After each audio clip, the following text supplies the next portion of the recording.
I have never been homeless before. I had no idea how to go about it. I wound up in the woods, curled up in a cave, freezing my ass off and whining in fear. Next thing I knew, this dude was tapping me with a walking stick. "Wake up, little bear.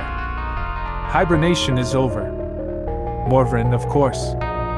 He gave me some food and explained what had happened, and who I had been dealing with.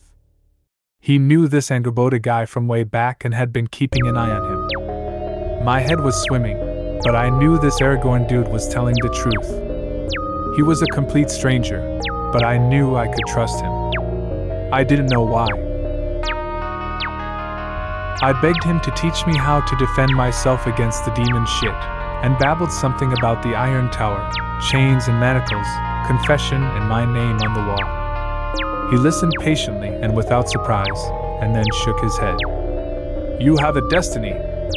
I can see the mark on your soul. You awakened at the watchtower of the Iron Gauntlet. Your path is not the same as mine, but there are others of my order who can teach you." And so he brought me here, to this elite private school. The headmaster, Master Orm, didn't seem happy to see either of us, and even less happy when Morvrin told him about my experience. "Boy, are you prepared to become something you are clearly not, a master of his own soul?"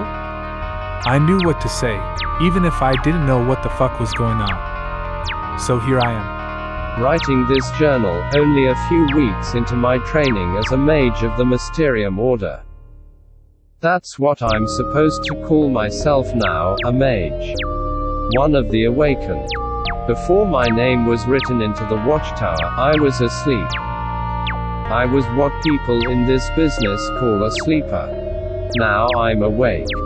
My name is etched into the substance of a higher world, the supernal world, they call it. My watchtower is just one of 5, each of them in different places that all sound like they've come out of a fairy tale book. It's the other way around, though. Fairy tales and myths and all that stuff are just echoes of a reality that is more real than the world we live in. Ours is called the fallen world. Come on, we all know it deep down, this place is shit. Right. Religions have been saying it for years. We're living in only half a world, one that's missing its most vital component, soul. That's what awakens, they say. The soul. The part of us that belongs up there, in the higher world. It once came down here, in the material world, for shits and giggles, but it got trapped, we all did. The worlds were split apart and now there's this giant abyss between them. That's what I looked into. That's where the creature came from. That's where Sigmund went. Shit. I'd do anything to get him back. The guilt is too much sometimes. I mean, he was a bit of a poser, but so was I. He didn't deserve that. Anyway, there's a whole occult underground of real magicians, not the fake Sigmund and I were.